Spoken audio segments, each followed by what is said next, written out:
Good evening, ladies and gentlemen. Let's start with a prayer. Where the mind is without fear and the head is held high, where knowledge is free, where the world has not been broken up by narrow walls, where words come out from the depth of truth, where tireless striving stretches its arms towards perfection, where the clear stream of reason has not lost its way into the dreary desert sand of dead habit, where the mind is led forward by thee into ever-widening thought and action, into that heaven of freedom, my Father, let my country awake. May I request now the music school to broadcast song number 3.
Thank you, Music School, for this broadcast.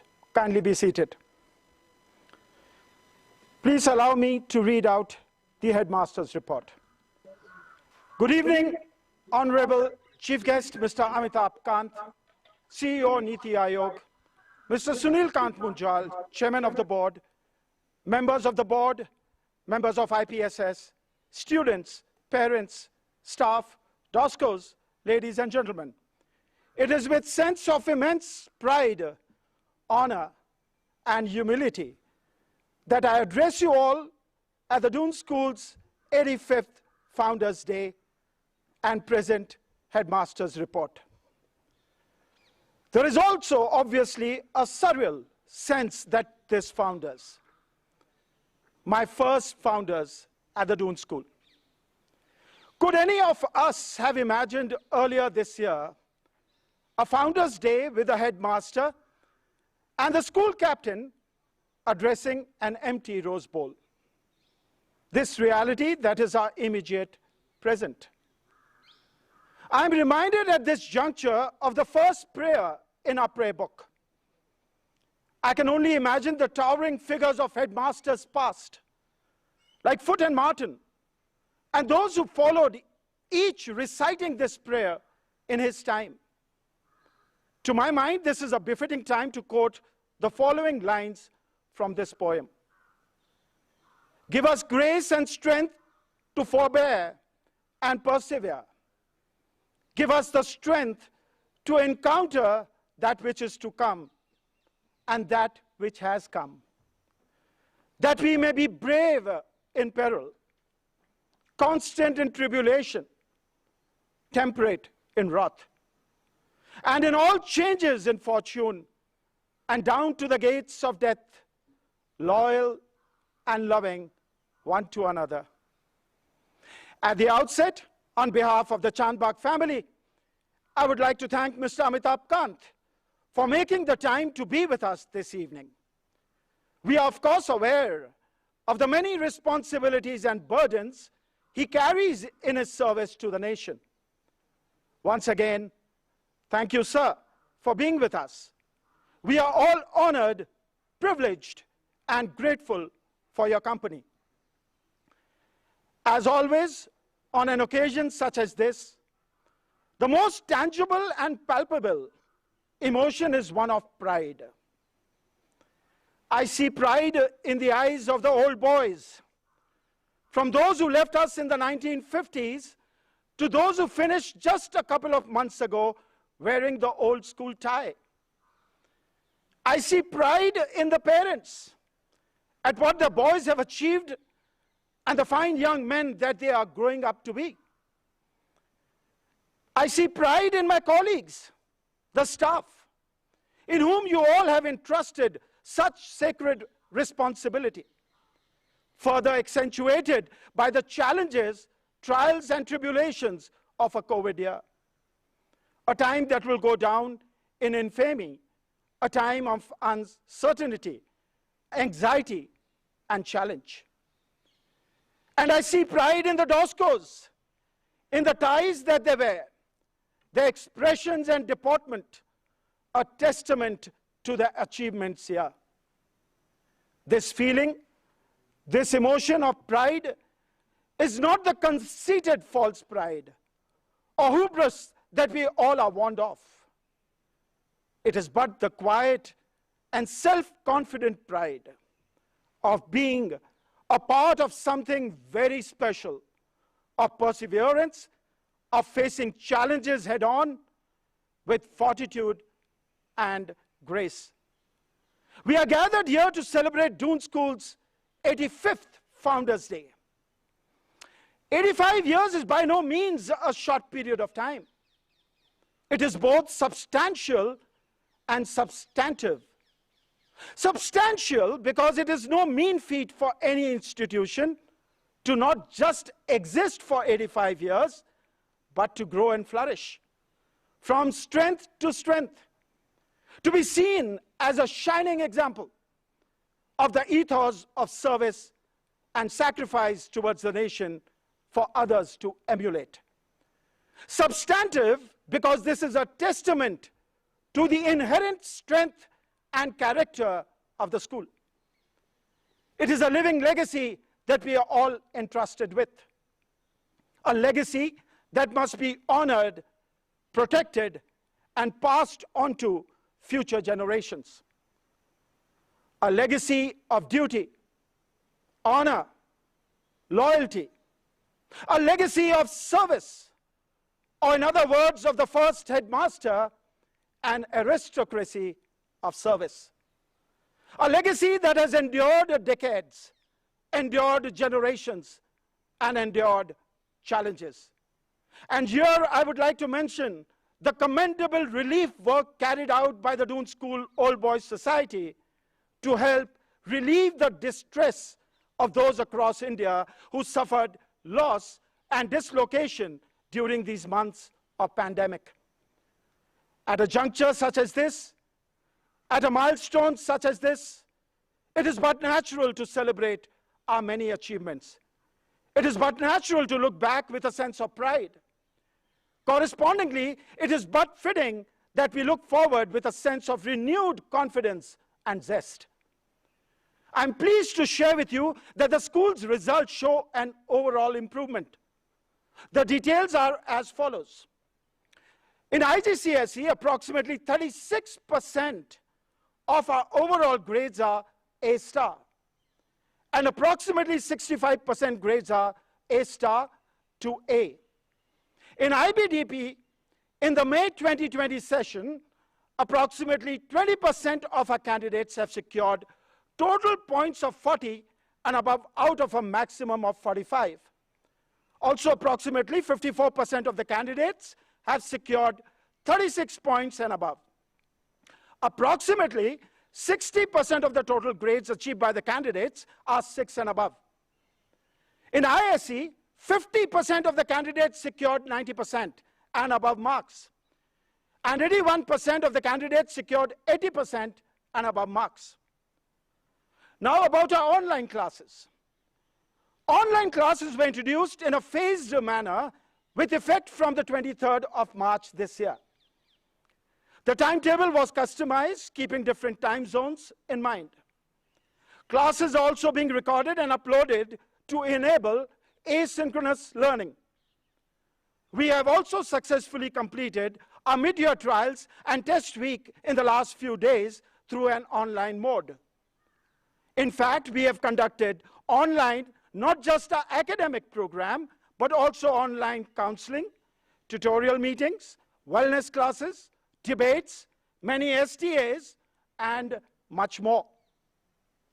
In activities and service, during the lockdown, most of our activities continue to take place online. For example, coding and app development, design and technology, chess, music, art, cooking, debating, poetry recitation, to name a few. Our students have participated in several online inter-school competitions and conferences through online platforms. We have organized several webinars and lectures involving many prominent speakers to help students during this pandemic. We also hosted webinars for the international community through our Round Square engagement. The Doon School Weekly is published online regularly. All other publications have also become e-publications. In games and adventure, our children represented in the Indian Public School Conference and national level in table tennis, shooting, and hockey. It has also been a fantastic year for our golfers, where one of our boys represented in the main National Junior Tour of India under 19 in golf. 18 students and 4 masters of the Doon School undertook a 185-kilometer-long Thar Desert trekking expedition from Bikaner all the way to Indo-Pak border between 1st of December and 9th of December 2019. Now, the batch of 2020 placements. The class of 2020 have had commendable placements. Many of them have been placed in highly selective universities across the world. Apart from India, the USA, UK, and Canada were the top study destinations for our boys. The top 3 most popular courses that the class of 2020 opted for are engineering and physical sciences, economics, and liberal arts. Whereas the Doon School continues to be a preferred destination for many aspiring parents and their sons, an element of regionalism has crept in, somewhat weakening the tradition of being an all-India school, reflected by its mini-India student body. To an extent, we try to address this issue by offering scholarships to our meritorious and needy students. To create a level playing field, we have also decided to discourage the flourishing element of coaching, which is issued to crack the traditional admission test for entry into Doon. To offer equal opportunities to students across the nation, we are replacing the entrance test with an online examination from this year. The complete information is available on the school website. Now, I'm going to talk a little about infrastructure. The multi-purpose hall renovation. The MPH had major problems with poor acoustics, ventilations, and outdated audiovisual facilities. It was decided to take up the renovation of MPH and turn it into a modern auditorium befitting the stature of our school. The scope of new MPH project consists of strengthening the original building with additional structural members and a change in the facade to provide for a foyer. The new auditorium will be equipped with BRB air conditioning and modern audiovisual equipment. It will have new and comfortable fixed seating in the balcony, retractable seating for a part of the main floor, safe and durable modern stage lighting and drapery, refurbished green rooms, modern gender-specific toilets, etc. The renovation will also include a fully independent modern firefighting system. This facility could also be role modified to house 3 indoor badminton courts. The second big complex which is coming up is the sports complex. The existing squash courts celebrated their 60th birthday, and the swimming pool celebrated its 35th. The squash courts were found to be structurally unsafe, and it was decided to completely demolish the old buildings and construct a new heated swimming pool with lights, new changing rooms for men and women, as well as a modern filtration plant to replace the 30-year-old existing filtration system. A space is being created for an indoor climbing wall and possibly a permanent indoor boxing ring, yoga room, and gym. We will also have a place for life-saving first aid room with an equipment and record boards of achievements. The squash court building will have 4 glass-backed squash courts with front and side panel walls, common changing rooms, a space for the trainer's office, and a few multi-purpose rooms. The project will be completed in the financial year 2021. Rewilding. To buttress our credentials as a socially conscious institution, we have started the rewilding of Chandbagh.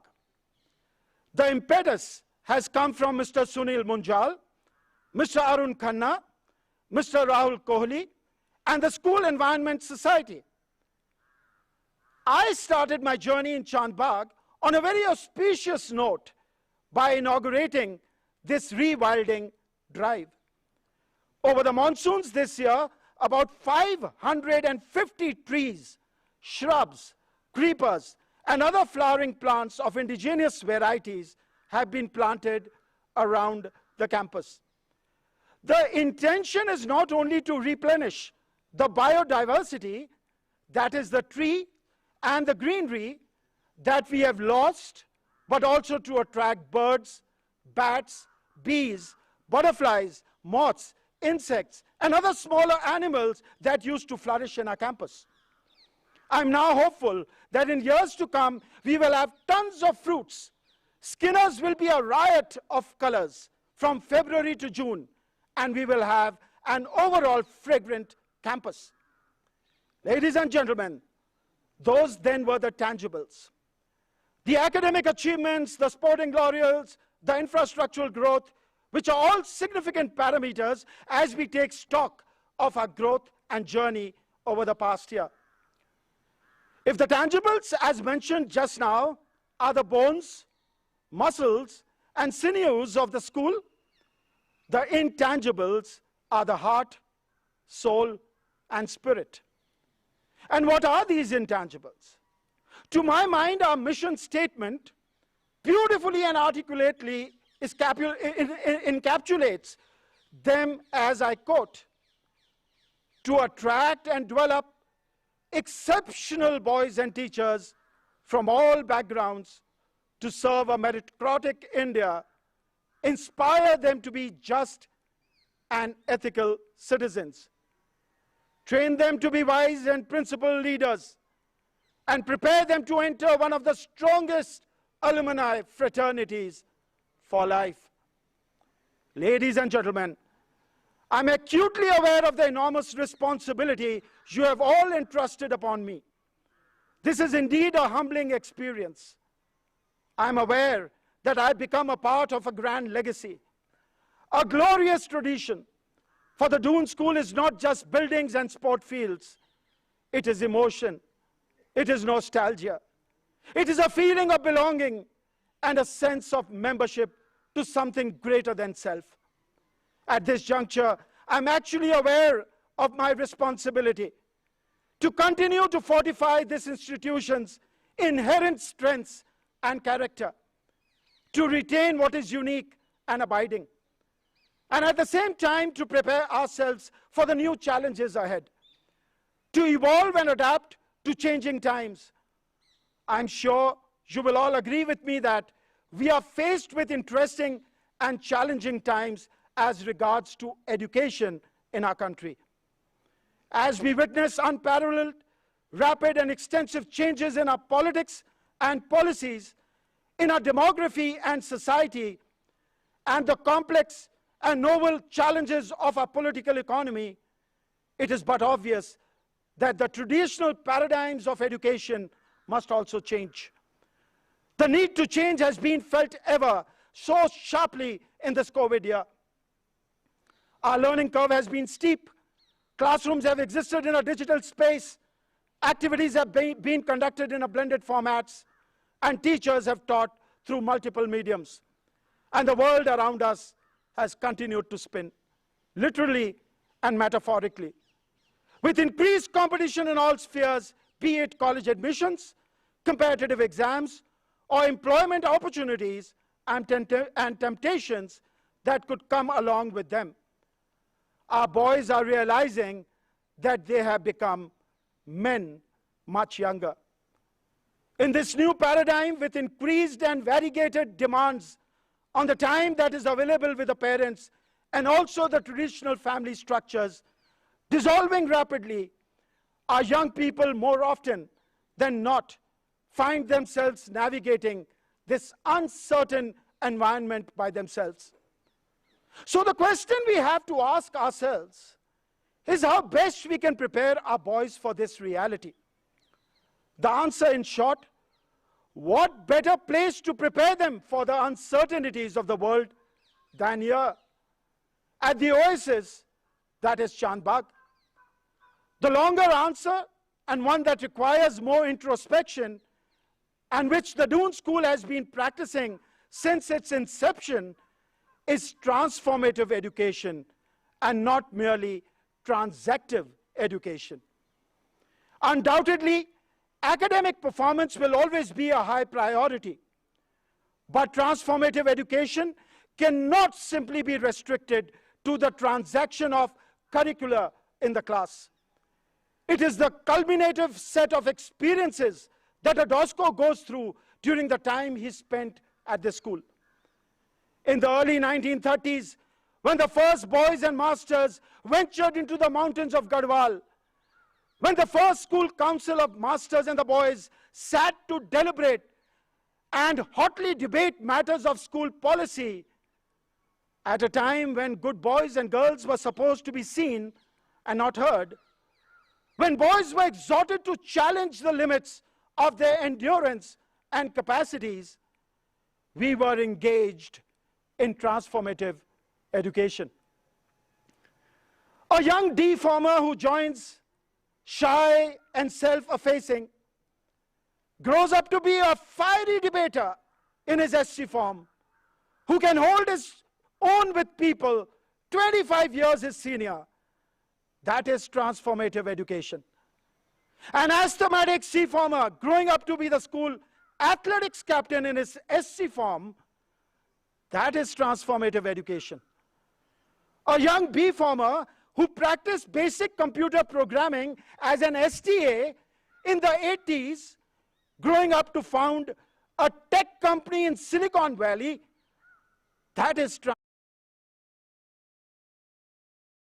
At the Doon School, the whole has always been greater than the sum of its parts. The other crucial assets we equip our boys with is character. integrity, and an ability to embrace and thrive during a flux. And how do we do this? By creating an atmosphere of inclusiveness, joy, and open learning for them here at the school. That is why one of my main goals will be to focus on the strengthening of the Doon School curriculum. The impetus of this has come from Mr. Arun Kapoor, the chairman of Education Committee, who's leading the designing of this curriculum. The 9 attributes: individualism, mastery, developing a sense of purpose, leadership, teachers being learners, students being teachers, engagement with community, risk-taking, joy. These focus areas need to be revitalized, reinvigorated, and must be inherent all that we do here at school. I want our boys to train and compete for inter-school sports, win laurels and medals. I want the same boys to compete and win debates and quizzes and MUNs, and then maintain the highest standards of academic excellence. Because that is what life out there will demand from our boys. They have to be multi-talented and have the highest levels of competence in each of their spheres. They must also do this with a high level of empathy, with a commitment to serve and add value to life around them, to leave the world a little better compared to when they found it.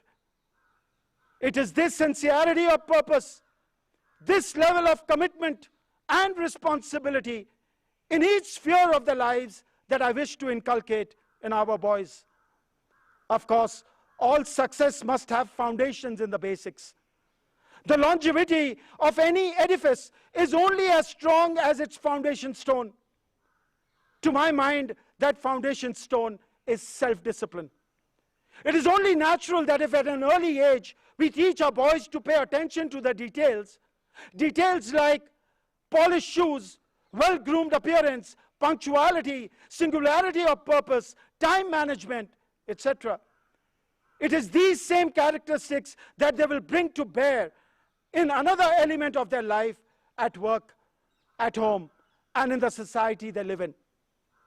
If these boys can give the same level of commitment and dedication in their roles as sons and husbands, colleagues and leaders in their work, and as responsible and committed members of their community, then our nation, and indeed the world, will wake up to a brighter tomorrow. And the Doon School legacy will continue to shine on, to inspire and lead, and serve for many generations. Indeed, wouldn't then this be the aspirational reality? I'd like to sum with the words of Reverend F. Elward in an ode to a public school boy. Oft as the shades of evening fall, in the school days of old, the form work done and the game well played well, changed aloft the old school bell, uttered its summons bold, and a bright lad answered the roll call clear, "Adsum, I'm here." In dark days, yet in store, where 4 men gather a worse faith betrayed, and the country calls for a strong man's aid, as it never called before, the same voice should make an answer clear, banishing panic and calming fear. Adsum, I'm here. Last but not the least, I must take this opportunity to thank the School Board of Governors for entrusting me and supporting me ever since my journey in Chandbagh began. With utmost gratitude on behalf of all my students and staff, I thank each and every one of you for being with us on this 85th Founders Day of the Doon School. Thank you.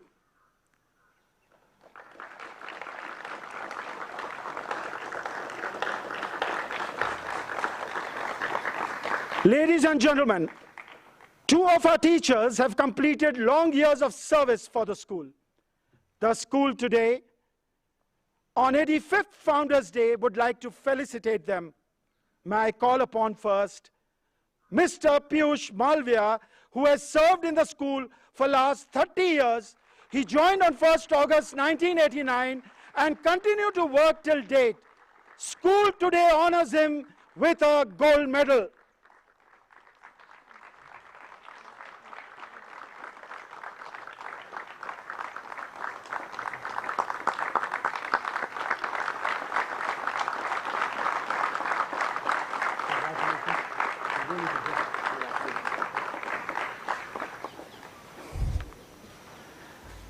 Miss Purnima Datta, she joined school on the 1st of August 1994 and continued teaching till date. She's been awarded for 25 years long service award.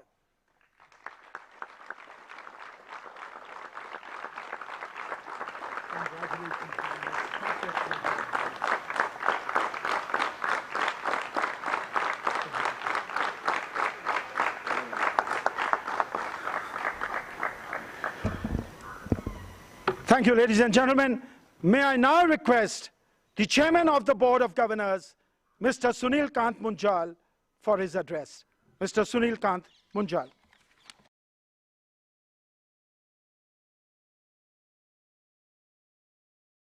To the 85th Founders Day of the Doon School.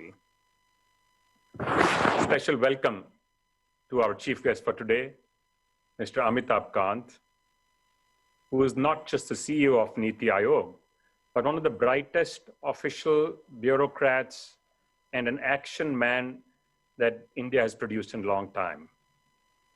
If India needed a team right now, he would either be the captain or certainly the front. He plays on the front foot, and this is what we need right now. So thank you very much, Amitabh, for accepting our invitation and coming in as chief guest in the first virtual Founders Day that we are celebrating at Doon School. This is also a time to say thank you to my colleagues on the board, to the boys and the girls in school, to the parents who send them to us under our charge, to the teachers and to the staff members in school, and the many who we do not normally recognize, who keep this machine well-oiled and running. The malis, the security, the cleaners, the bearers, the staff in the dining halls, and the amazing support system that we have, which keeps this amazing machine running. A big thank you to our doctors, our nurses, our service providers. The interaction we have with the government departments has been wonderful. Whenever we have needed or required their help, they have always been forthcoming. So I would like to say a special thank you to them as well. Big thank you to the IPSS, which is the body which owns, guides, and operates the Doon School. A special thank you to the Doon School Old Boys Society, which is the biggest strength that the Doon School has. As each student graduates, he or she becomes a member of this most amazing global network, which truly works. None of us have quite figured out what makes it tick, but it always seemed to work. And while on DSOBS, a big thank you to its president, Rahul Kohli, who completes his term tomorrow at the AGM of the DSOBS. Rahul, thank you very much. I have truly enjoyed working with you in this term, and I like the very thoughtful approach with which you have addressed not just the members of the DSOBS, but also issues at school with the board and with IPSS. Very much appreciated. I would also like to welcome the new incoming president, Tarun Soni, who shall take charge from tomorrow. Tarun, welcome. You have a task ahead of you, and I'm sure you will be up to it. We will look forward to welcoming you as an invitee on the board as well, as also leading the DSOBS, which, as I said, is in many ways the lifeline of the school and its outside global connections. I also want to thank the invitees on our board. We have a member of the universities, Dr. Pankaj Mittal. She has been a wonderful new addition to the board. To a parent member, Padma Lakshmi Iyer, so thank you very much. We have Arun Kapoor, who has been an amazing support to the school, as you heard from the headmaster. Thank you, Arun, not just for heading up the education committee, but when our previous headmaster, Matthew Raggett, decided to go back to Europe, the board and the school started a search for a new headmaster. And Kamal Ahuja, the deputy head, took on the charge as the acting headmaster. Thank you very much, Kamal. And he was ably supported by Arun Kapoor, the chair of the education committee. I specifically want to thank many of the board members who contribute constantly, who work tirelessly. I'm going to name a few of them, but this is for all of them. Rahul Bhagat, who heads up the finance committee, Samir Kukreja, who heads up the IT and technology committee, Arun Khanna, who heads up the campus development committee, Anup Bishnoi, who looks after the fundraising committee, Kishore Lahiri, who comes to our aid every now and then as the head of compliance, Ravi Singhi, who now heads up the diversity committee, and Arun, as I said, is the head of the education committee. We have 3 members of our board who have just completed their terms. A big thank you to them, to each one of them who made a mark in the way they addressed the work at this completely pro bono, completely voluntary, and completely committed. So big thank you to Ravi Bulchandani, our board member from the UK, who just finished his term and retired from the board, to Alok Bhargav, who headed up the diversity committee, and to our legal eagle, who was a big support to us right through in terms of compliances, issues of this nature.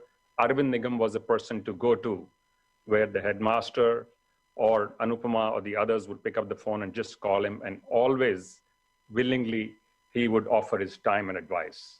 So big thank you to all of you. We have 3 new members who have joined. I'd like to welcome them. Arun Khanna, Amit Sawhney, and Sanjay Kapoor. Welcome, 3 of you. But please remember, it's not a walk in the park. It is actually serious work, as you will gather as you get involved in this board. It is quite demanding, but that's what makes Doon School special, that each one of you has willingly come forward and given of your time and your advice to us. A big thank you to Valentina and to Ishat for always being available and giving us a perspective which is unique and beneficial. I don't think last year when we had the founders, any one of us could even have imagined that the world will change around us, that we will be running trials virtually, that we will hire a new headmaster virtually, that we will be running the entrance test in a manner where they are not actually coming to the school. So it is in many ways a new normal. Over a period of many months, we are beginning to accept that situation, and experience is teaching us more all the time. But it's also clear that we do not yet have all the answers. Nobody, no government, no institution, no hospital, no doctor has all of the answers yet. But within the current situation, circumstances, and the knowledge base we have attempted to constantly keep learning and improving the processes that we follow in the school. It's interesting that amongst the few directions that I spoke of last year at the Founders, one of the key directions was digitizing the school's system, processes, learning, and teaching. I'm glad we did. And a big thank you to our tech committee, which actually strengthened our systems significantly by enhancing not just the bandwidth, but the equipment, the software, the processes that we had in place, which allowed us almost seamlessly to switch one day from being a completely physical campus and school to one which operated completely virtually. So Samir and the team at the IT committee, thank you all very much. It's been an absolutely amazing transition that the school made. The good thing that was done was the school's focus in this virtual world is not just only on academic classes, but also on coaching and counseling and encouraging fitness and exercise and adventure. And the school has not just been in touch with the students, but also the parents and guardians of the students to see how this can be a joint and a shared responsibility where the parents also learn as also teach both the students and for the school. This is a situation which demands for us constantly to be learning. With all that we have now done, let me first roll back a little bit and welcome our new headmaster. As I said, after Matthew left, the school set in place a very extensive search, at the end of which we selected Mr. Jagpreet Singh. Dr. Jagpreet Singh joined on the most auspicious day, as he said. By the way, it was the day of teachers when the day he joined Doon School. So a big welcome to you, Jagpreet, as the 11th headmaster, and good wishes and good luck to you in the mission you have taken on to continue to push forward, to help Doon School to continue to be not just a premier teaching institution, but one which builds wonderful human beings, those who can go and lead in whatever is the chosen field later on in life. It teaches us in many ways to constantly ask questions of life around us and find our own answers. That in many ways is the most endearing and enduring part of the education at Doon School. We have taken on the responsibility of opening the school from the 29th of November again. We have made very thoughtful protocols. We have spent the last few months studying, restudying, and running experiments to ensure that the system is as robust as possible. We have spoken with some parents, some students, some experts in and outside of Dehradun, the local administration, the ministry, and drawn up a pretty regulated protocol to invite students back to the campus in small batches. We will begin with the SC form, first the ISC coming in, then A form, then the SC form for IB, and so on and so forth. As they come in, there will be a quarantine facility where everybody will be kept safe for a while. We are building enhanced testing capabilities to ensure that not only do we test them once they come in, but we also test them subsequently to ensure that the bubble that we create continues to remain healthy, active, and safe for all who are on the campus. The campus will also limit any entry and exit from the campus, including our own staff. The teachers, as all of you know, have already stayed on campus right through this period. So they are, in some sense, already in the safe bubble. The school has been running all this while, as the parents and the boys already know. Not only have the classes been running, but the school itself has been running. So we have maintained all the systems as fully operational systems. And we will not only try and create a system of enhanced awareness on campus, but we also worked with a tie-up with 3 different hospitals locally. In addition to creating our own isolation spaces on campus, we will be working with 3 different hospitals as level 1, level 2, and level 3 support in case anyone on the campus contracts the COVID-19 virus. So we are also building the backup plans for that. And this is to assure those who will come into the campus, as also those who will be sending their kids to the campus. We are, however, not going to make it compulsory. We will give you the option to make the choice of whether you want to send your boys to school or not. We want to give you the assurance that all possible arrangements will be made, but the choice will still be yours. Because many students have been writing and calling into the school to ask when they can come back, that they miss the campus, they miss the camaraderie, they miss the ability to socialize with their friends and to learn from each other. Because one of the learning, as we know, which in some sense has now been slated as the most important learning, is peer-to-peer learning. And that is in some part had got partially reduced by everybody being in separate places, although still connected digitally. We have encouraged through digital means the socializing to continue, but we will hope and attempt that as many as possible should come into the campus and be safe and operational when they are here. I have received messages from some of the parents regarding the fees in the school, especially as the school was not fully operational with the students on campus. As I said a little bit earlier, the school itself was operational. Classes have been running, the campus has been running, teachers have been on campus, but of course the students have not. We do appreciate that, and as you are aware, we were probably the first educational institution in this country which voluntarily chose to give a reduction of 15% of last year's fees, and which roughly came to about 20% of what this year's fee would have been. We are keeping an eye on what's going on. We are being watchful of our expenses and our spend, and we are keeping in mind what is possible literally on a week-to-week basis.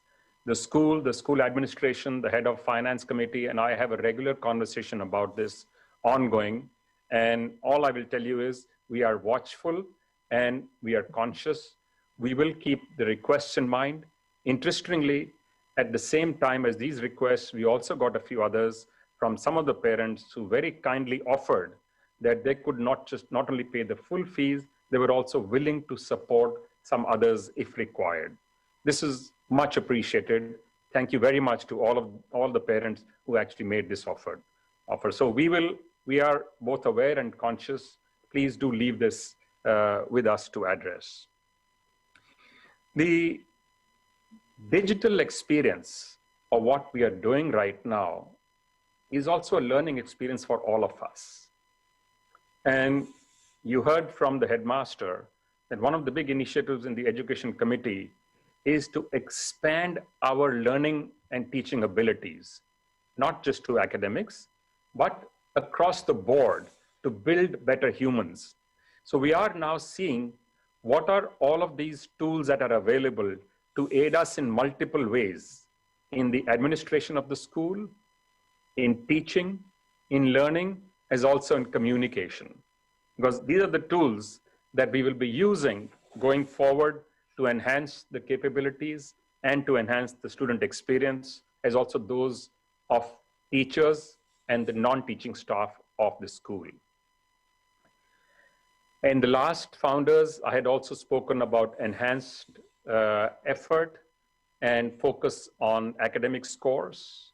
I have to report that we have seen some improvement already, as the headmaster reported, and we are hoping that the continued effort in this vein will show results and in the future as well, and we will build a permanently better capability to focus on the overall development while keeping the academic pillar as an important pillar. And I will talk a little bit later about what the school is doing for overall development for the future.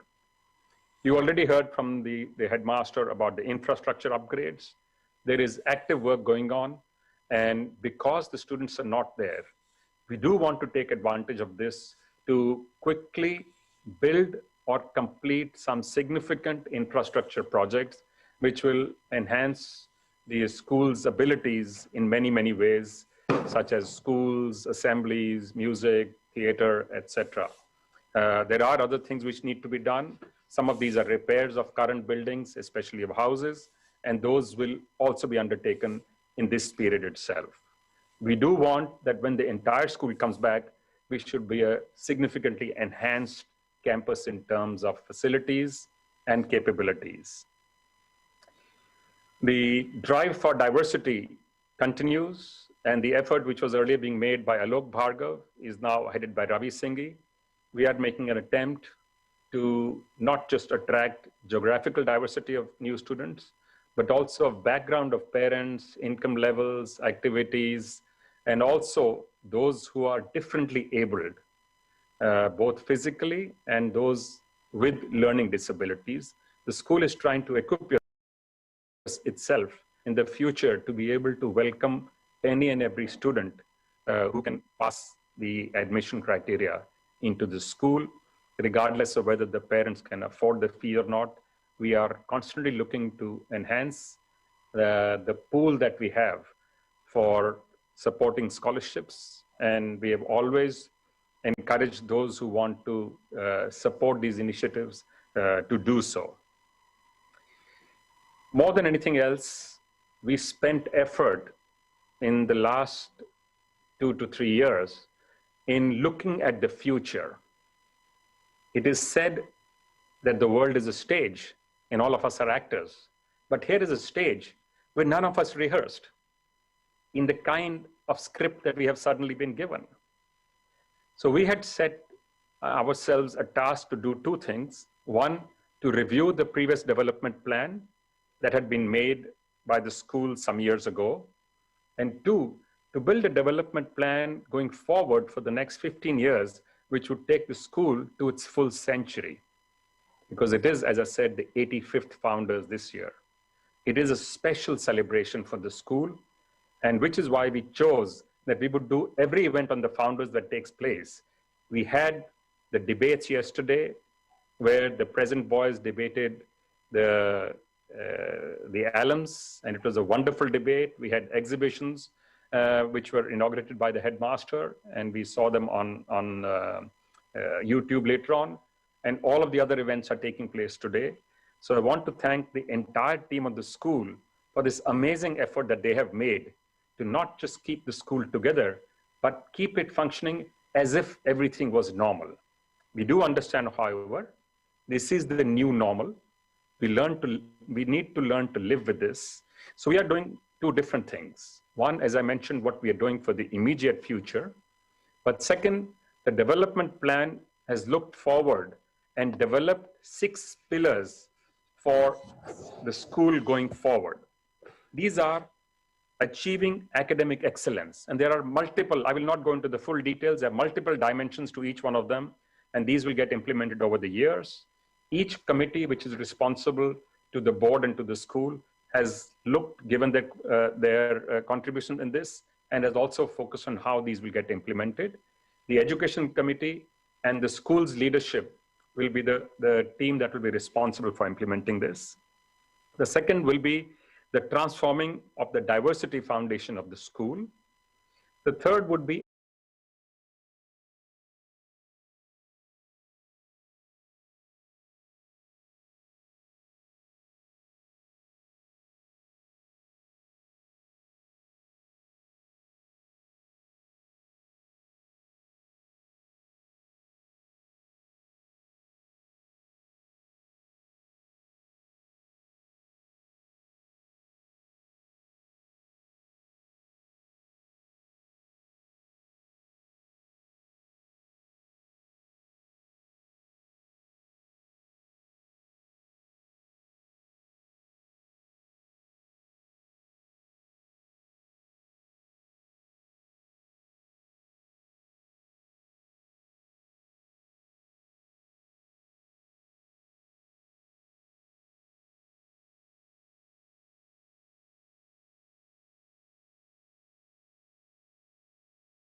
hopefully will not only help the school continue to be the leading school in India, but will help us to focus and be seen independently and objectively as amongst the leading institutions in the world in the years in the future.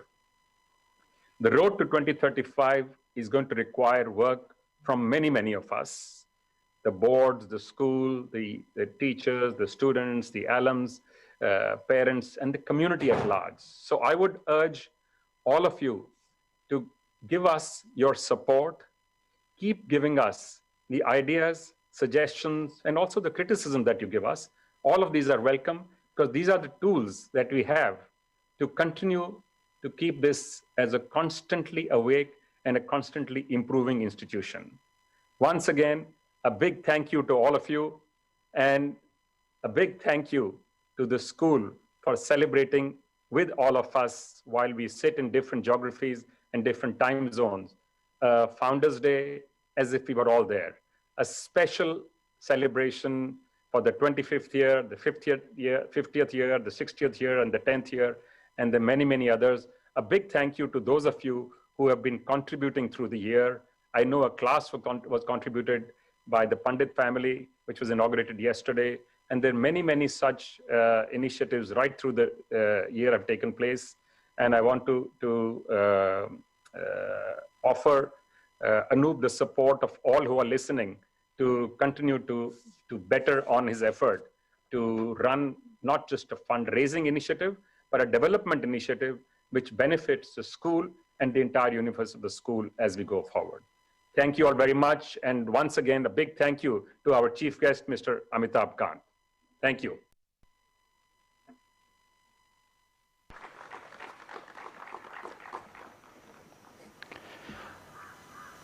Thank you, Chairman, for your wonderful address. Now, ladies and gentlemen, before I invite our chief guest, Mr. Amitabh Kant, I take it to be my honest duty to introduce him to all of us. Mr. Amitabh Kant is presently CEO of National Institution for Transforming India, that is NITI Aayog. He's a member of the Indian Administrative Service, IAS, Kerala cadre of 1980 batch. He's the author of Branding India, An Incredible Story. Mr. Kant has been a key driver of the Make in India, Startup India, Incredible India, and God's Own Country initiatives. These campaigns have won several international awards and embraced a host of activities. Mr. Kant also conceptualized the Atithi Deva Bhava, Guest is God, campaign to train taxi drivers, guides, immigration officials, and make them stakeholders in the tourism development process. Mr. Amitabh Kant was also the National Project Director of the Rural Tourism Project of UNDP. In his capacity as Secretary Industries, Government of India, Mr. Kant drove the Ease of Doing Business initiative and ranking of states on outcome parameters. He's the chairman of the committee to implement digital payment in India. Mr. Kant has been the recipient of Economic Time Policy Change Agent of the Year Award, the Bloomberg TV Personality of the Year Award, the NDTV Administrator of the Year Award, and the Distinguished Fellowship of the Institute of Directors. He is the recipient of One Globe Award 2016 for leadership in transforming governance for the 21st century.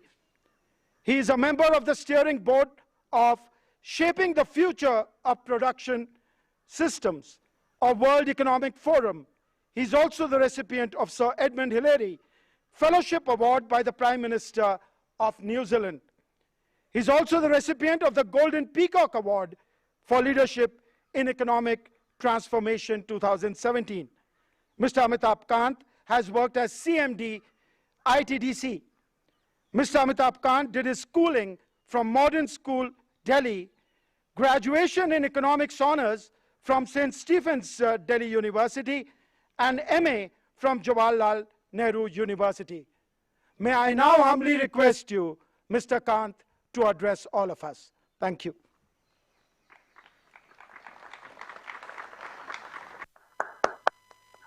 Distinguished Chairman, Mr. Sunil Kwan.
Generation. Ladies and gentlemen, we are in the midst of an unprecedented crisis. None of us had ever envisaged that we will witness a pandemic in our lifetime. Our lives have been changed radically and irreversibly by COVID-19. I have never imagined that I will be addressing the 85th Founders Day of Doon School virtually from my office. But this, boys and girls, is the reality we are all living in today. And this is the reality which we must embrace and make the most out of. Convert adversity into opportunity. I've had a career spanning over 40 years in government. I have worked in the state of Kerala and Government of India. I have worked in both North and South Bloc, which between them in cricket parlance have been said to block everything in government. I have never seen technologies which are blurring the boundaries between our physical, digital and biological worlds as they are doing now.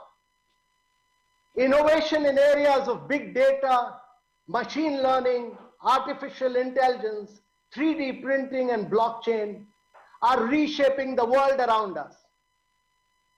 Today we are also in the midst of a technology revolution that will fundamentally and radically alter the way we live and work. You are all graduating from this prestigious school during a period of unprecedented innovation and disruption. There is a crisis. But every crisis, grave as it may be, presents an immense opportunity. And we should never let a crisis go waste. Therefore, I thought I must relate this to my own experiences in life and how I have faced and dealt with crisis. When I was graduating from school, there were incredibly few viable options. Or rather, when I was graduating from college, there were incredibly few viable options. You either joined the government as a civil servant or became an executive in the private sector. I was quite an average student academically. But in my school, we had a brilliant principal who emphasized the huge significance and importance of excelling in at least one sport and one extracurricular. This in many ways shaped me and my worldview. From being a hardcore Delhiwala, I ended up being in the backwaters of Kerala as a civil servant. When I landed up in Kerala, I realized that it was surcharged with trade unions. Manufacturing had severely failed in the state. There was a communist regime. And at one stage of my career, I ran into a severe problem with the political leadership. I was in fact left without a posting for a very long period. Then in what among bureaucratic circles is referred to as a punishment posting, I was posted as Secretary Tourism. No one had ever envisioned or thought of Kerala as a tourism destination. People used to travel either to Kashmir or Rajasthan, and no civil servant wanted to be posted as Secretary Tourism. It was termed as for a lack of a better word, a lousy posting. I instead used this opportunity to build Kerala as a high-value, upmarket destination, differentiated it from the rest of the world by creating new products which were unique to Kerala. Backwaters, which comprise of interconnected waterways, rivers, lakes, and inlets. And in the midst of the backwaters, the beautiful landscape, there are lovely cruises, the Ketuvellams, the Kerala houseboats, which are held together by ropes and on which not a single nail is used. The traditional art and cultural forms of Kerala, Kathakali, Mohiniyattam, and Thayyam, the tree houses and Ayurveda for rejuvenation, and the Kerala cuisine were all brought alive in a contemporary manner and presented to the world. We went back to Kerala's roots, back to its traditions, critically maintaining the distinct features while never aping the West. We created a unique product based on Kerala's unique traditional products and positioned and branded it as God's own country. Kerala became a coveted tourism destination for the alert independent traveler, with the National Geographic terming it as one of the 10 exotic paradises of the world.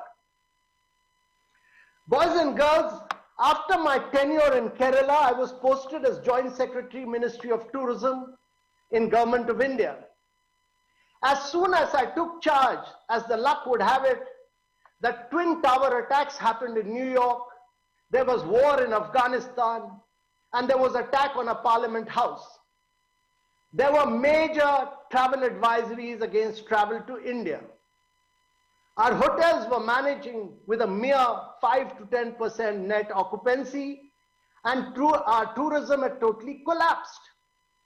It was also the time when Thailand, Malaysia, Singapore had all halted their international marketing, as there was no consumer demand in the global market. At the peak of this crisis, we launched the Incredible India campaign. It was a 360-degree campaign across television, digital, and print. We cut through tour operators and travel agents and went straight to the consumers, the travelers of the world. We brought the wonders of India into the living rooms of potential tourists from across the world. The campaign brought back tourists, and tourism rapidly grew and expanded. The enhanced demand led to new airlines, the opening up of our new airports, and development at Bangalore, Hyderabad, Delhi, Mumbai as new destinations, completely new airports. A marketing-led initiative at the peak of a crisis had led to the massive potential of travel and tourism being tapped as a driver of growth and employment creation. This is why my view is that you should never be demotivated by a crisis. You should take it head on and leverage the opportunity that it presents to disrupt the status quo. You should think big. The challenges that I faced early on in my career have made me a better administrator. They have prepared me for bigger challenges. And all of you are uniquely positioned in that you are witnessing a crisis situation at such a young age. What could be worse and more challenging than a global pandemic? But on the other side of this, you will emerge prepared to take on many challenges in the future now, and will compete with confidence, will, determination, and grit. Boys and girls, earlier in my career, I'd also worked in the traditional fisheries sector of Kerala. My task was to improve lives and livelihoods of traditional fishermen who were getting a mere 15% of the marketed price of their fish. There were layers and layers of middlemen, almost 18 to 20 middlemen by the time the fish reached the ultimate consumer. We formed self-help groups, gave them new technology, fiberglass crafts, outboard motors, new fishing nets. It enabled them to go much further into the sea and get a higher catch of fish. However, opening their bank account was a completely different matter. It was a complete nightmare. It used to take us 7 to 8 months of running around bank managers to get their know your customer or KYCs done and open their bank account. Opening bank accounts for poor people was the toughest job that I've done in my life. Look at the paradigm shift now. Today you can walk into any bank branch or remain in your house, use your biometric and open your bank account in less than a minute. From 7 to 8 months to less than a minute has been the transformation in the last 2 decades. Friends, look at the disruption that has taken place. We are the only country in the world with over 1 billion plus biometrics, 1 billion plus mobiles, and almost 1 billion bank accounts. What we term as the JAM Trinity, the Jan Dhan Aadhaar Mobile Trinity. We have over 650 million internet users, and we add an internet user every 3 seconds. We are the largest consumer of data in the world, and our data costs are the lowest. Almost 1/20th the cost of data compared to USA, and 1/10th the cost of data in United Kingdom. Our app downloads are more than the app downloads of USA and China put together. Boys and girls, there must have been times in your life when you may have thought of an idea, a unique initiative. You may have let that go thinking that it would be too tough to make it possible. But let me give you an example. Today you can take out your mobile phones and do a UPI transaction in an instant. Do you know how old UPI is? Just 4 years old. American Express is decades old.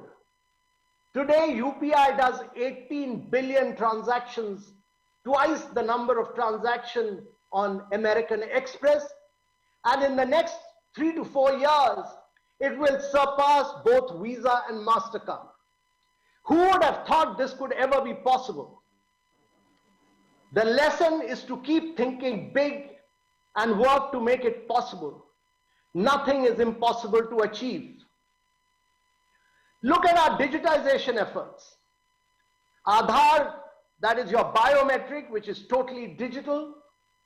The Unified Payment Interface, UPI, which enabled 22 cashless transactions per person in 2019.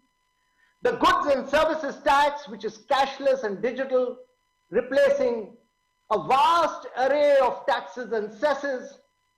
And the Prime Minister Jan Arogya Yojana, the Ayushman Bharat health insurance scheme, which provides health insurance to over 500 million Indians. And 500 million Indian means more than the population of USA and Europe put together. Totally cashless, paperless, and digital. You can be living in Bihar, going to Tamil Nadu or Kerala, you will carry your health insurance with you. Take direct benefit transfer, DBT, what we say in government. When I was a young officer, subsidies were full of leakages. Money used to be transferred to beneficiaries from Government of India to states, to districts, to panchayats, to villages, and there used to be a vast amount of leakages. Now we undertake a cumulative direct benefit transfer of 11.1 lakh crores and 426 operational schemes across a range of ministries. There is not a single paisa lost through leakage. And therefore, technology and digital technology has made India a far more efficient economy. This vast scale of data and the massive digital footprint is India's biggest strength for the technological leapfrogging in machine learning and artificial intelligence development. As India moves from being data rich, and let me assure you that we are the data richest country in the world, from being data rich to data intelligent, it will use machine learning and AI to find solutions to a vast number of our challenges: water availability, learning outcomes, health improvement, and enhanced agriculture productivity. Boys and girls, Silicon Valley may be the most innovative place in the world, but it has no challenges. It has no problems. It therefore innovates for driverless cars. India, to my mind, does not need driverless cars. If India is able to find solutions and innovate for its challenges of water, health, education, and agriculture, we will be finding solutions not for the 1.3 billion people of India, but for the next 5 billion people of the world who will be moving from poverty to middle class in the coming decade. Boys and girls, as I said, when I was growing, there were only two options: joining the government or becoming an executive in the emerging private sector. Today, most young people are becoming entrepreneurs and disrupting the status quo. We have been able to create the second best startup ecosystem in the world in a remarkably short while. We have over 50,000 tech startups with over 28 domestic unicorns. There's a changed perception about entrepreneurship, and there's a large amount of domestic and foreign capital flowing into India. Look at how technology-led startups are disrupting industries after industries across India. Look at a startup like PhonePe. It is a digital payment app based on unified payment interface. It's available in 11 regional languages with over 10 million merchants.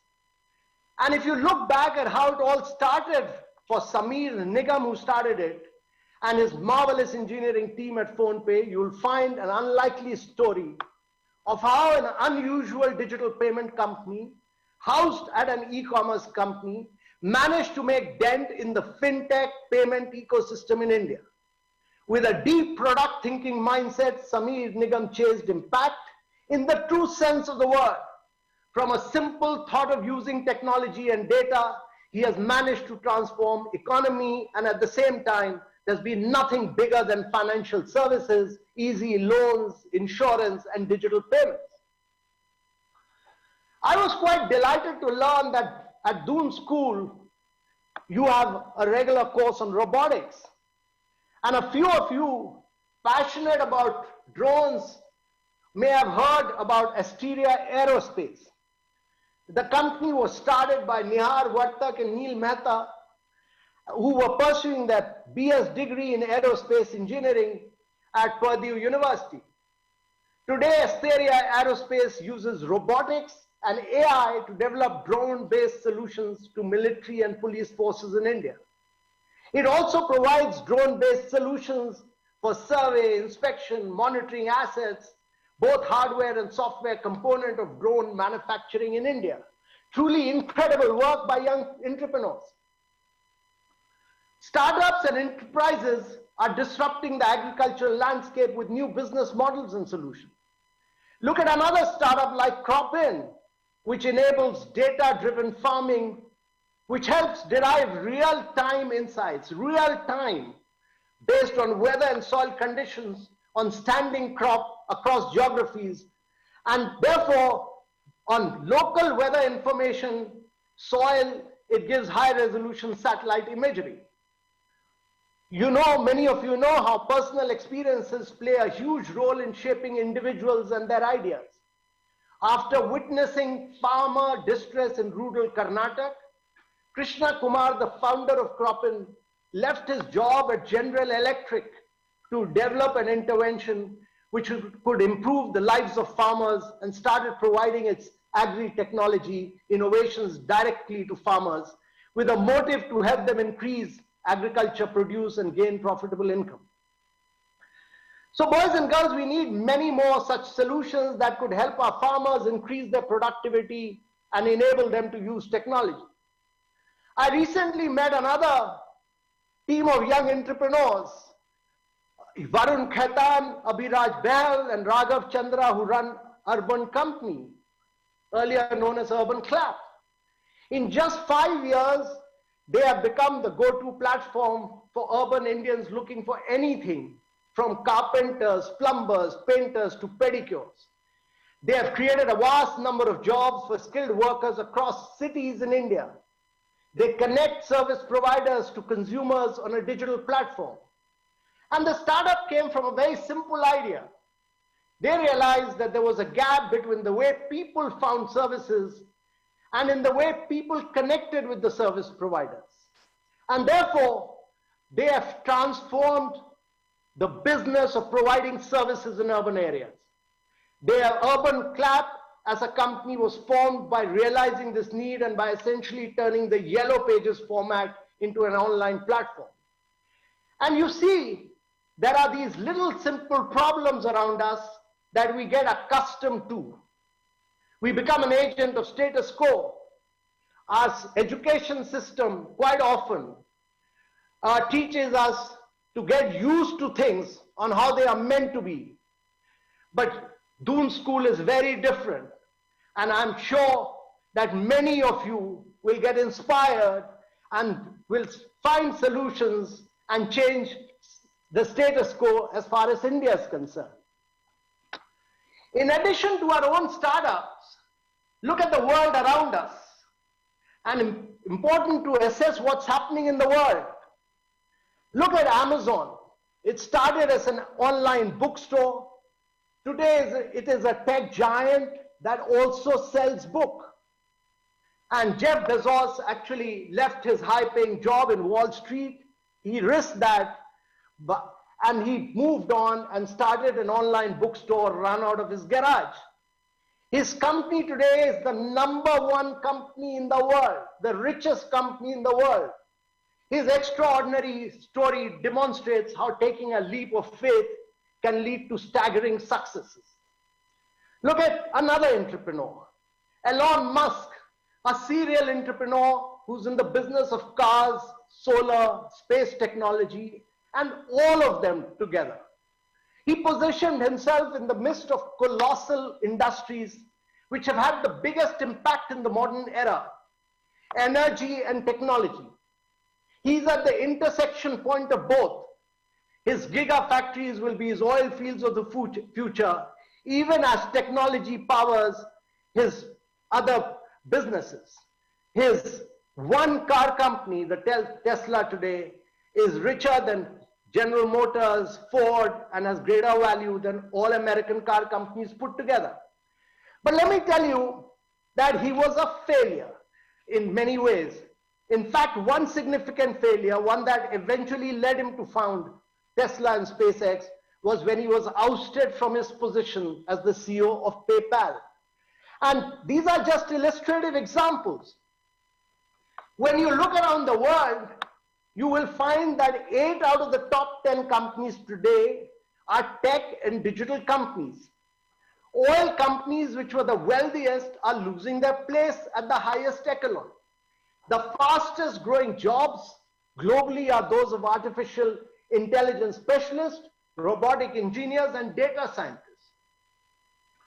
We in India quite often get into sunset areas of industries, and then it becomes very difficult to penetrate global markets, and we become an importer of those items.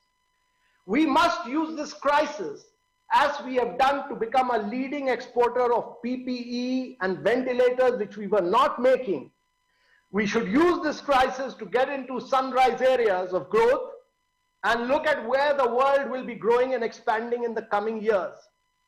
Electric mobility, battery storage, 5G technologies, artificial intelligence, genomics, data storage, all these will be the emerging areas of growth in the coming years. These are areas where we must become global champions, and I'm sure emerging from a top-class academic institutions. All of you will be leading the initiative in this regard. Boys and girls, today's world of disruption and innovation, to my mind, requires firstly leaders who have strong belief and who are willing to set a completely new direction. Secondly, it requires leaders who are always optimists. We have too many pessimists, and therefore you must lead by optimism and have the courage to alter the status quo. Thirdly, leaders who look constantly at the future and set ambitious goals that are not determined by the past or present. And finally, I strongly believe we need leaders who keep sustainability at the forefront of every step that they take.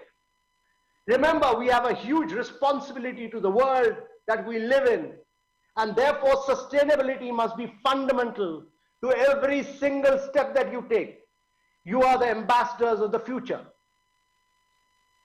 I have no doubt that all of you from Doon School will be leaders of tomorrow who will further transform the India of today. And while you are on your way to doing so, continue to trek, continue to scale mountains, continue to play a sport, continue to write, continue to do what you are most passionate about. Have at least one extracurricular pursuit which will be your lifelong, completely your lifelong companion.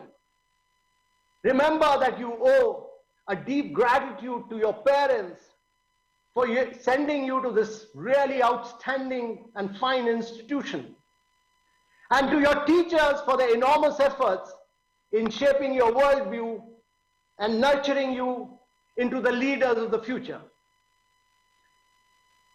Boys and girls, when you graduate from here, you must pursue your dreams and make them come alive. Be optimistic, be positive, and continue to think big and large. As you embark on your journey to realize your dreams, you will have to overcome many, many obstacles. Your future will be full of hurdles, and this would require patience, perseverance, and fearlessness. That's an absolute must for those who dare to dream and succeed. Let me conclude by turning to a 14th century Indian poet. He was born a Muslim. He wrote in the Persian language, and his ancestry was Turkish. A Muslim in 14th century India, writing in Persian language, his ancestry being Turkish. But he counted himself to be the luckiest man alive to have been born in India. His name was Amir Khusro, and he wrote of India in the 14th century. And he said, how exhilarating is the atmosphere of India. There cannot be a better teacher than the way of life of its people. If any foreigner comes by, he will have to ask for nothing, because they treat him as their own, play an excellent host, win his heart, and show him how to smile like a flower. It was the spirit of India of 14th century which made Amir Khusro write this, and many centuries ago of our great nation. It is the same feel, flavor, and innovative spirit of India that each one of you will be unleashing in the days to come. It will be this spirit which will make the Doon School as an institution and India as a country grow and progress. I wish you all the very best and a great future ahead. All success to all of you. Thank you very much, ladies and gentlemen.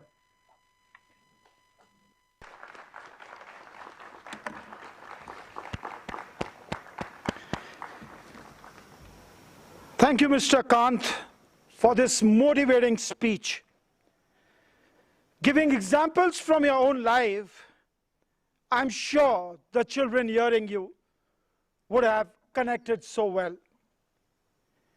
The challenges and the opportunities, what you talked about, that not only made you grow personally, but also professionally.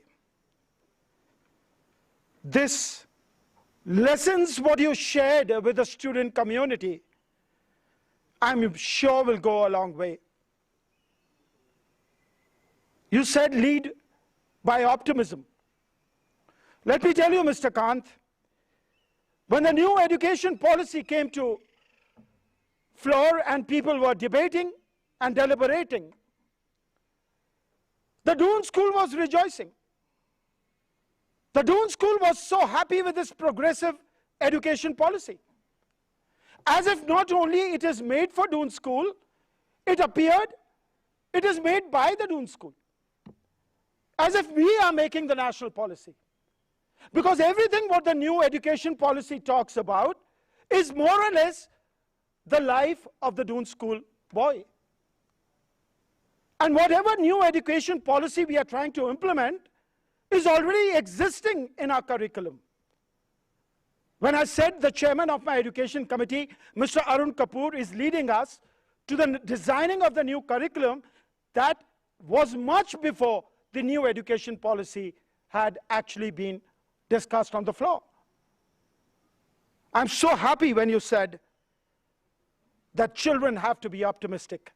And that's what we teach our boys, to be full of optimism. That's what they lead a life. Thank you for this remarkable speech, which will go a very long way. Thank you, Mr. Kant. May I now request our school captain, Ajay Pratap Garewal, to give his address of Thanksgiving.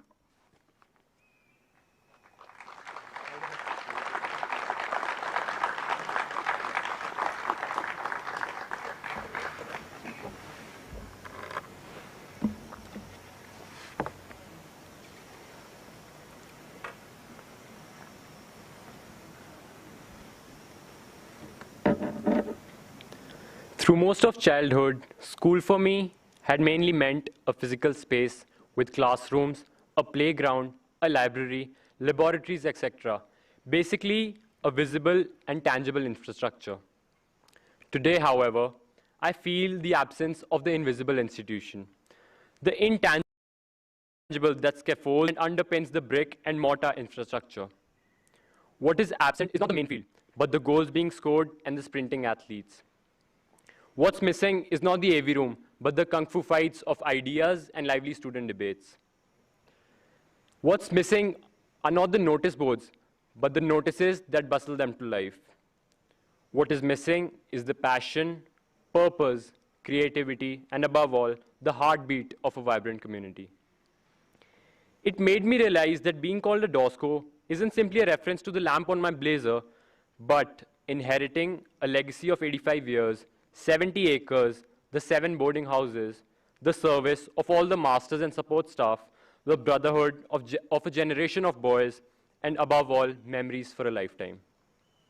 Good evening, ladies and gentlemen, respected chief guests, chairman, headmaster, board of governors, old boys, parents, masters and their families, and by no means the least, my dear DOSCOs. The Rose Bowl feels the absence of you all. I will try my best to recreate the founder's atmosphere with my words and consider my address to be successful if I stopped you from checking your Insta DMs and running me through countless Snapchat filters. To keep it short, I'll only talk of 3 things that I learned over these years. I'll begin with my own batch. Class of 2021, this is your address. So snap, clap, throw up your hands, rejoice, and above all, reflect. Because the only school event left after this is our farewell assembly. April 1, 2015 was when the 6-lap journey began for us.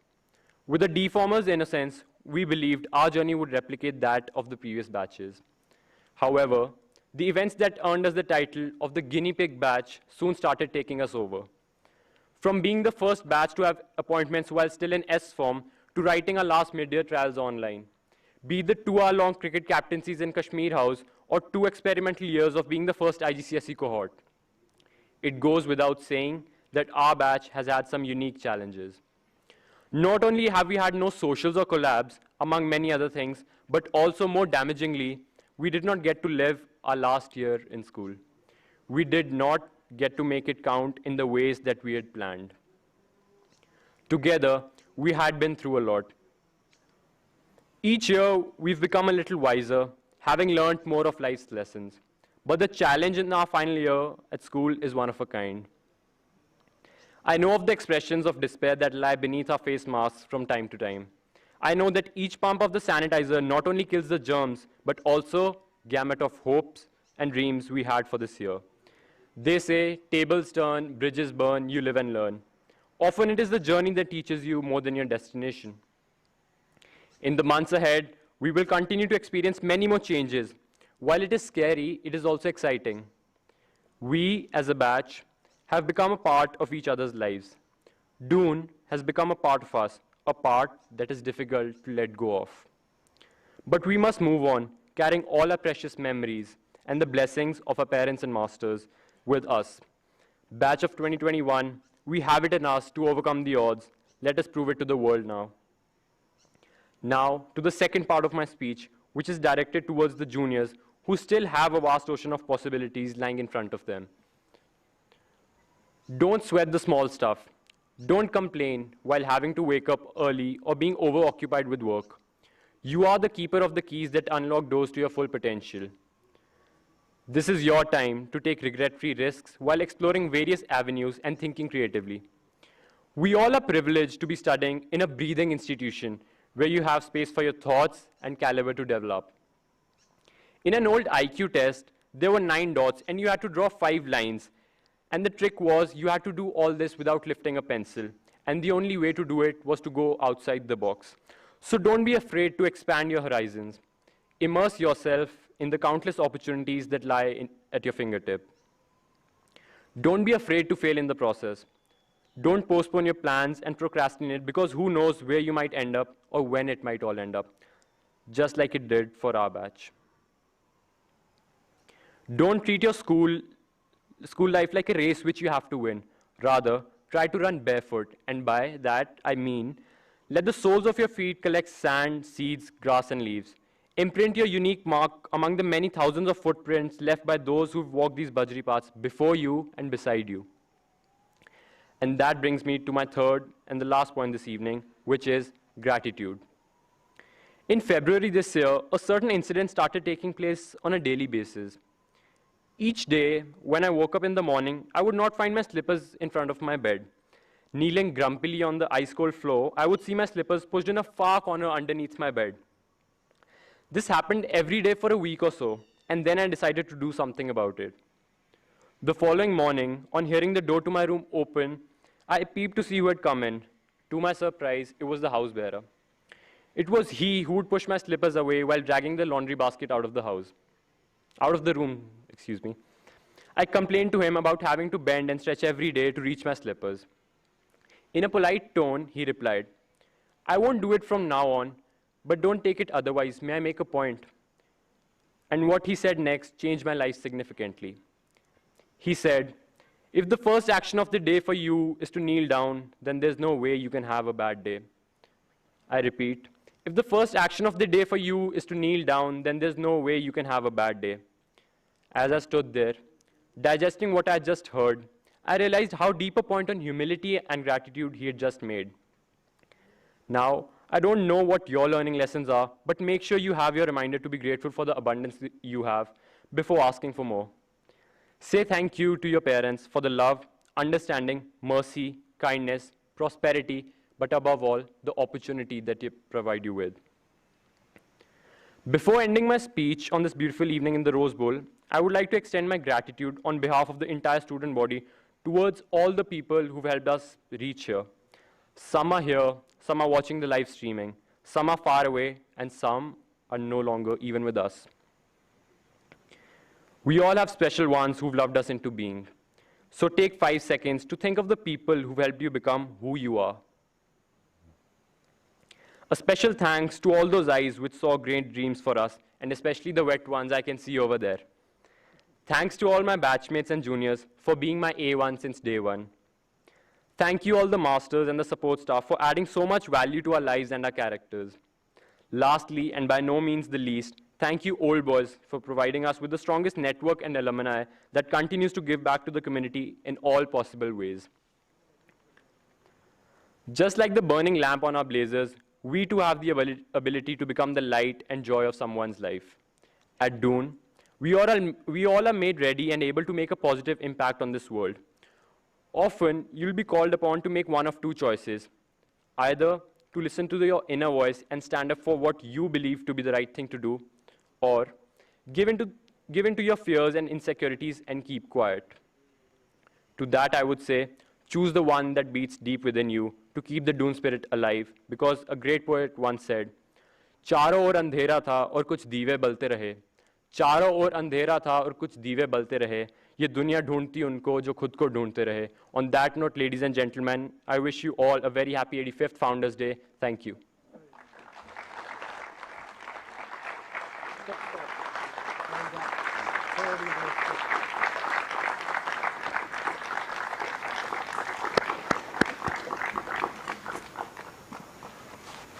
Thank you, Ajay Pratap, for the words from your heart. How much I would have wanted this Rose Bowl, all of parents and your batch boys. But nevertheless, your words have echoed, and echoed very strong. Ladies and gentlemen, as the chairman had already announced in his address, Mr. Rahul Kohli, the president of the DSOBS, who is now retiring from the Board of Governors, I take this opportunity on behalf of the entire Board of Governors to show him this plaque. Rahul, how much we would have loved to see you receiving this. I'm showing you this plaque so that you can see it was prepared for you. Rahul Kohli, this is for you. Thank you so very much.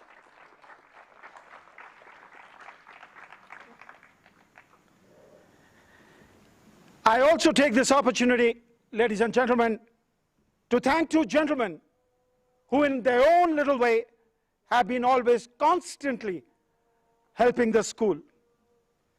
I'm really full of praises for our chairman, Mr. Sunil Kant Munjal, who time and again have been helping the school in his own way.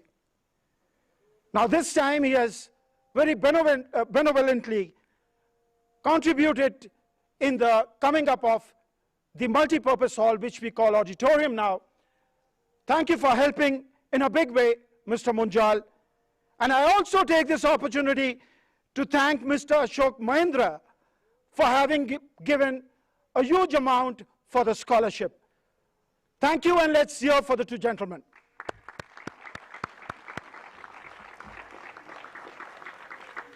Ladies and gentlemen, I hope you enjoyed attending to the speeches, but let me navigate you further. We have a short film, the 85 years of the journey of the Doon School. We have the virtual founders music program. We have also recording of our exhibition where the boys and girls have really worked hard to put it up online, as well as we inaugurated a section yesterday. This all is waiting for you. Be with us when we take you to this digital journey. Thank you, and enjoy the evening ahead.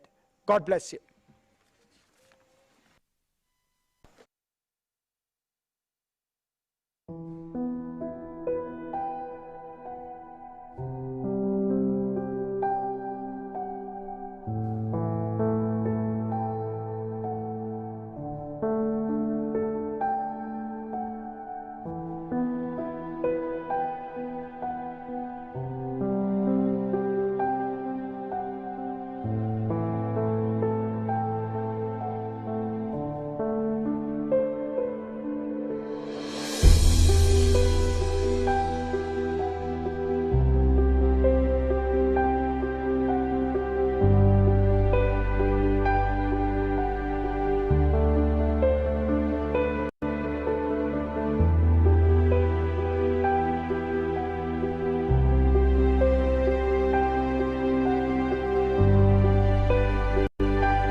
Good evening, all. I feel music is in itself the expression of a complete range of emotions, where the musician is the channel of expression of these emotions. Emotions which the musician captures and internalizes the feeling, nuances and presents to the audience the soul of the emotion. During these unprecedented times, we all have encountered various forms of emotion turmoil. But at the same time, we have experienced a new dimension of valuing life. In one way, we have missed this year the emotion and the energy of our students for the late night founders' practices, birthday celebrations during rehearsal breaks, and relishing the snacks after the final rehearsals. But on the other hand, we are trying to be more conscious and sensitive about various important aspects of life. This evening, the orchestra and choir hope to take you through different shades and experiences of life through its musical composition in your. The opening section, Vandana Trayi, is a presentation of Strotas. Composed by Pandit Ravi Shankar, this evocative piece is a series of three well-known Strotas, Vakratunda Mahakavya, Ya Kundetu Tushara Hara Dhavla, and Gurur Brahma, Gurur Vishnu. All three are hymns to the divine, expressing the desire for protection and a life free from obstacles and dispelling our ignorance. The last Strota is an expression of faith in the Almighty and total surrender of the self to one's Guru. The next movement is a multi-cyclic composition based on Rag Tilak Kamod and Bihari, set on Teen Tal and Adh Tal. These compositions are one of the most traditional compositions of Sania Bangash Gharana by Ustad Amjad Ali Khan, which seamlessly moves to a percussive ripple. The concluding part of the musical piece is an iconic pop song, Heal the World. From the album Dangerous by Michael Jackson, it is the most appropriate at this juncture because it encapsulates the essence of life through unity, peace, and equality. I wish you all a very happy and a very safe Founders' Day.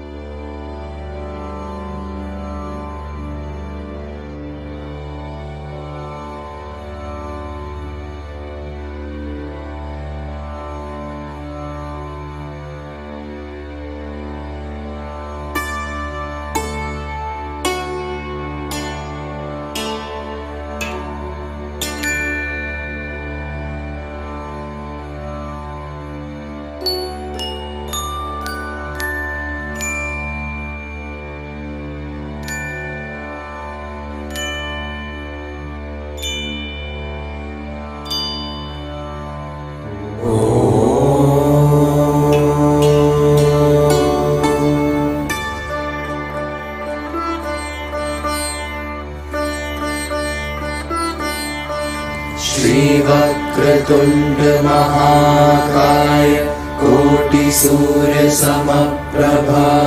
निर्विघ्नं कुरु मे देव शुभकार्येषु सर्वदा श्रीवक्रतुण्ड महाकाय कोटिसूर्यसमप्रभा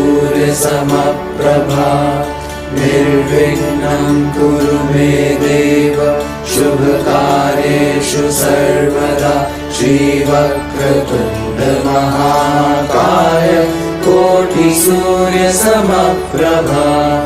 निर्विघ्नं कुरु मे देव शुभकार्येषु सर्वदा श्रीवक्रतुण्ड महाकाय कोटिसूर्यसमप्रभा निर्विघ्नं कुरु मे देव शुभकार्येषु सर्वदा।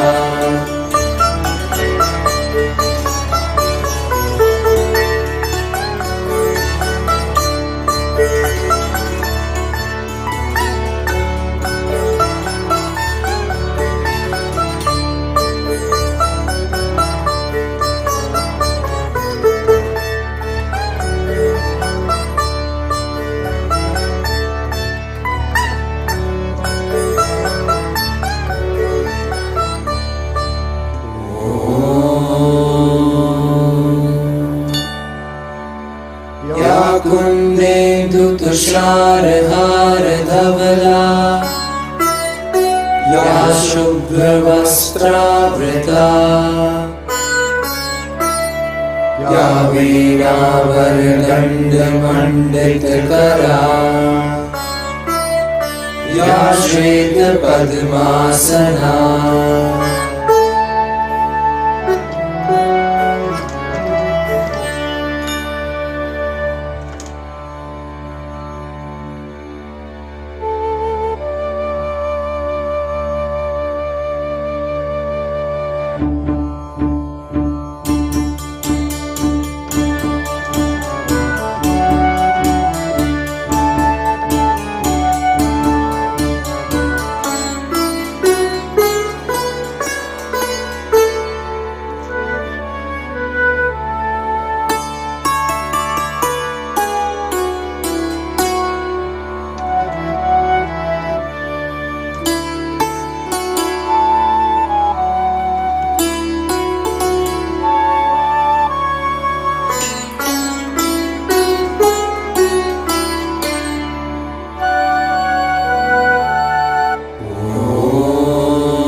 गुरुर्ब्रह्मा गुरुर्विष्णु गुरुर्देवो महेश्वरः गुरुर्साक्षात्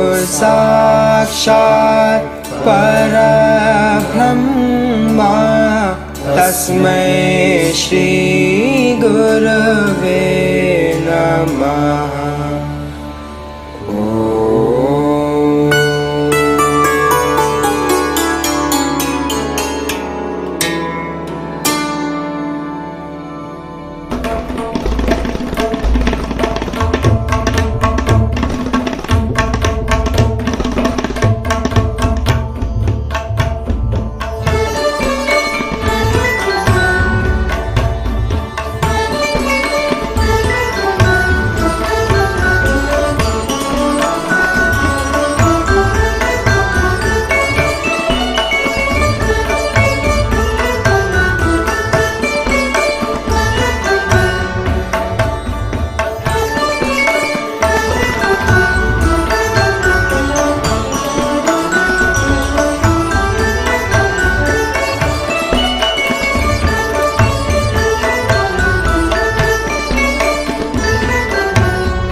find there's no need to cry in this place. You'll feel there's no hurt or sorrow. There are ways to get there if you care enough for the living. Make a little space, make a better place. Heal the world, make it a better place for you and for me and the entire human race. There are people dying if you care enough for the living. Make a better place for you and for me. If you want to know why, there's a love that cannot lie. Love is strong, it only cares for joyful giving. If we try, we shall see. In this bliss we cannot feel fear or dread. Stop existing and start living. Then it feels that always love's enough for us growing. Make a better world, make a better world. Heal the world, make it a better place for you and for me and the entire human race. There are people dying if you care enough for the living. Make a better place for you and for me. And the dream we were conceiving will reveal joyful things. And the world we once believed in will shine again in grace. Then why do we keep strangling life with the search to survive its soul? Though it's plain to see this world is heavenly, being God's glow, we can fly so high, let our spirits never die. My heart, you are all my brothers. Create a world with no fear. Together we cry happy tears. Sing the nations, turn their swords into plowshares. We could really get there if you cared enough for the living. Make a little space to make a better place. Heal the world, make it a better place for you and for me and the entire human race. There are people dying if you care enough for the living. Make a better place for you and for me. Heal the world, make it a better place for you and for me and the entire human race. There are people dying if you care enough for the living. Make a better place for you and for me. Heal the world, make it a better place for you and for me and the entire human race. There are people dying if you care enough for the living. Make a better place for you and for me. There are people dying if you care enough for the living. Make a better place for you and for me. There are people dying if you care enough for the living. Make a better place for you and for me. You and for me. You and for me. You and for me. You and for me.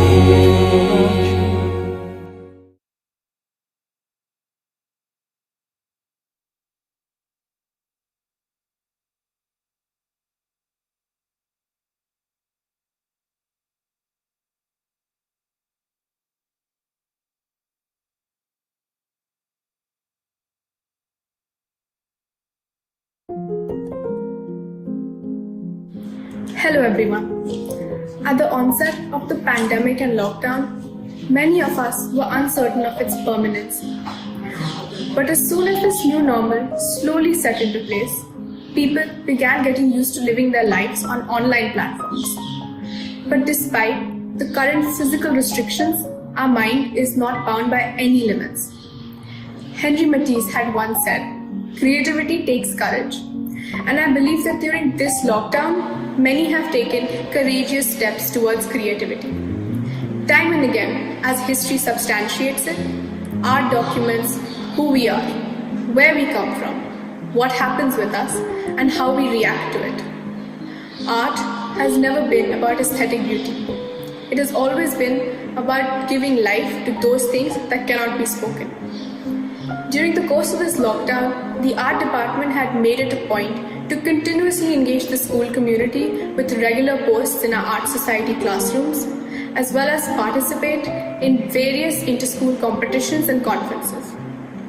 We did not want these unprecedented times to stand as a barrier in our annual art exhibition at Founders Day. So our department decided to take this opportunity to create a virtual art exhibition. This exhibition, titled Intangible Connections, Art on the Virtual Platform, displays the works of students done pre-lockdown as well as artworks done at home.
Hi everyone, I'm an ex-Tosco and I recently passed out, and I took art in S&SE form, and it was probably the best decision of my life.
Hi, good evening. I hope all of you are enjoying your virtual Founders, and this is probably the one time that Founders will be held online.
Economics is the study of human behavior, and key to understanding this is the economic problem. It asserts that an economy has finite resources which are insufficient to satisfy all human wants and needs.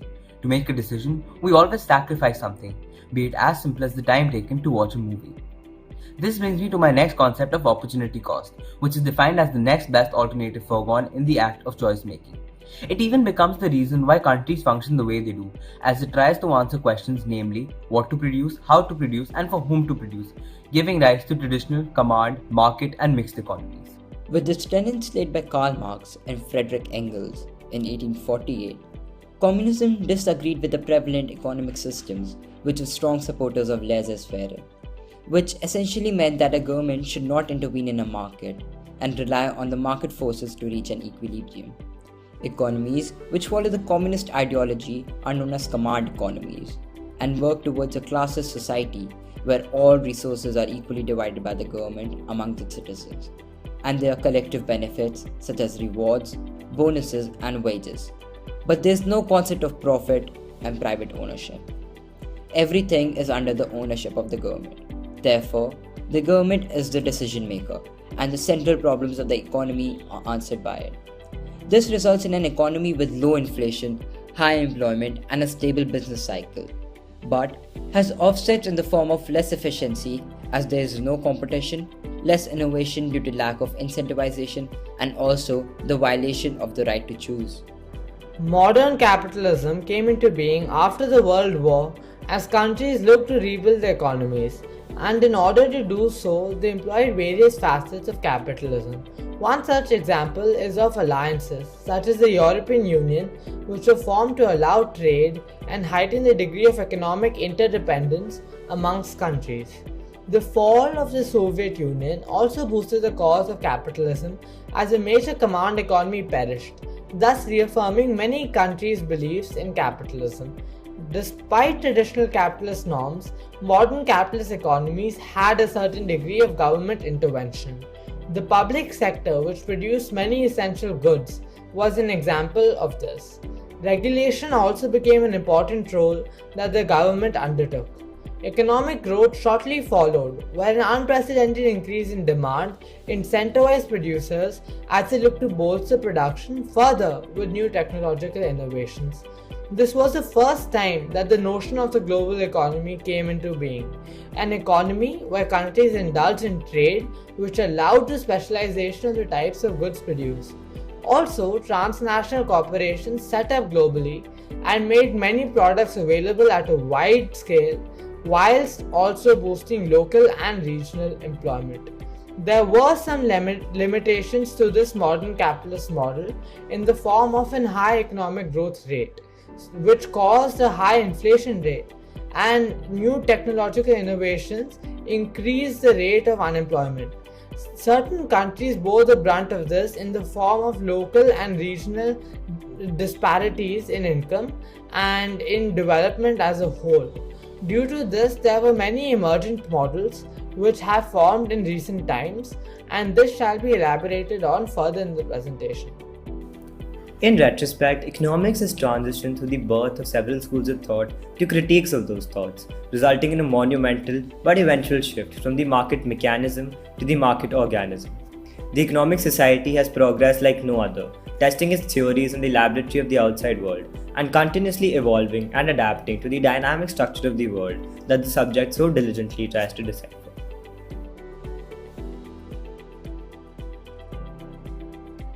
The Doon School Business Club helps provide DOSCOs with opportunities to explore the financial world and learn more about it. We help them gain practical knowledge and exposure, which are extremely important assets for their development and future success. DOSCOs participate in a range of activities provided by this club, such as weekly meetings, business trips, KWHS investment competition, and Young Entrepreneurs Conference, and thus grow under the guidance and expertise of our teachers. The Young Entrepreneurs Conference is one of the most sought-after events of the year for DOSCOs. This competition puts high school students aspiring to venture into the world of business in real-life simulations where they have to devise creative plans and make crucial decisions to solve problems faced by entrepreneurs in real life. Started in 2013 as one of the first competitions of its kind for high schoolers, this annual event attracts talented and innovative minds from all over the country and is an enriching experience for participants and spectators alike. These are the last two issues that we have published. One is the Founders issue of 2019, while the other is the Spring issue of 2020. The purpose behind showing these issues today here is that we want to show how we at the Iconocrat publish content that comes from a wide range of areas. The Iconocrat strongly encourages thematic articles as well as articles that rebut as well as support economic theories and economic commentaries. This means that the Iconocrat also supports articles that evaluate popular economic concepts, which is in this case unemployment benefits as well as basic income. In this article, I review and evaluate unemployment benefits as well as basic income in non-crisis states and show how they are more or less redundant and how they do not always fulfill their purpose. The use of thematic designs in this issue serves to complement the article and the content within the article, and this is supported by the cartoon and the picture that has been included. The Iconocrat also publishes articles and reports based upon financial topics such as business and stock market. Show Nijja sent out two such articles from the Founders 2019 issue. The article titled Lyft Hits the Brake discusses the decline of Lyft stock, its reasons and consequences. And on the other hand, the report upon Vodafone Idea merger explores competition and market share. As an economics publication, our articles usually contain a number of statistics and references, to verify which we place citations below any article. Another important aspect of Iconocrat as a digital publication is to include ideal design elements alongside the articles. These include the use of logos, associated pictures, infographics, a maintained color scheme, and illustrated graphics or icons. To provide an insight into any article, we use bylines, short sentences that include the author's name and differently justify text as shown in the slide. Over the course of the exhibition, the three pillars of the Accounts, Commerce and Economics Department, the Economic Society, the Business Club and the Iconocrat have taken you through a short ride that represents the kind of work and commitment that the students and masters alike have put in this field over the past few years. From the Economic Society's insightful presentation on the progression of economic thought, to the Business Club's empowering initiatives and conferences, and finally, the Iconocrat's exploration of a plethora of current affairs, we hope that we have taken you through an engaging and fruitful journey, highlighting the tenets and ideals that the department truly stands for. We hope that all of you had an amazing and stimulating online experience, and with that, we come to the end of the Accounts, Commerce and Economics Exhibition 2020. Thank you.